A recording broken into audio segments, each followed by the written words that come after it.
ସୁଭଦ୍ରା ଯୋଜନା ଦରଖାସ୍ତଙ୍କ ପାଇଁ ଟଙ୍କା ମାଗିବ ପଡ଼ିଲା ମହଙ୍ଗା। ଗିରଫ ହେଲେ 2 ଜଣ ଜନସେବା କର୍ମଚାରୀ। ରାଜ୍ୟ ସରକାର ପ୍ରଣୟନ କରିଥିବା ସୁଭଦ୍ରା ଯୋଜନା ଫର୍ମ ସଂଗ୍ରହ ତଥା ପଞ୍ଜୀକରଣ ପାଇଁ ଗତ କିଛି ଦିନ ଧରି ଜନସେବା କେନ୍ଦ୍ରଗୁଡ଼ିକରେ ଭିଡ଼ ଜମୁଛି।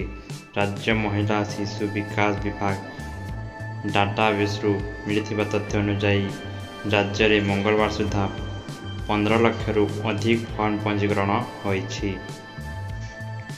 ତେବେ ଏହି ଯୋଜନା ଅନ୍ତର୍ଗତ ଆବେଦନ ଫର୍ମ ବିତରଣ ଓ ଅନଲାଇନ୍ ପଞ୍ଜୀକରଣ କରିବା ପାଇଁ କୌଣସି ଦେୟ ଦେବାକୁ ପଡ଼ିବ ନାହିଁ ବୋଲି ସରକାର କହିଥିଲେ।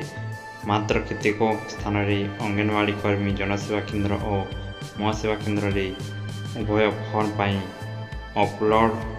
ଅନଲାଇନ୍ ଫର୍ମ ଅପଲୋଡ଼ କରିବା ପାଇଁ 50ରୁ 200 ଟଙ୍କା ଅର୍ଥ ଦାବି କରୁଥିବା ସୂଚନା ମିଳିଛି।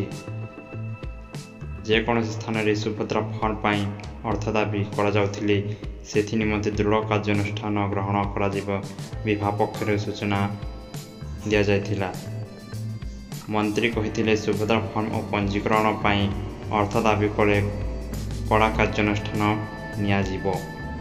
ପ୍ରତି ଫର୍ମ ଅପଲୋଡ଼ ପାଇଁ ରାଜ୍ୟ ସରକାର 15 ଟଙ୍କା ଦେଉଛନ୍ତି। ଅର୍ଥ ଦାବି କଲେ କାରଣ ଦର୍ଶାଇ ଥାନାରେ ଅଭିଯୋଗ କରିପାରିବେ ବୋଲି କହିଥିଲେ।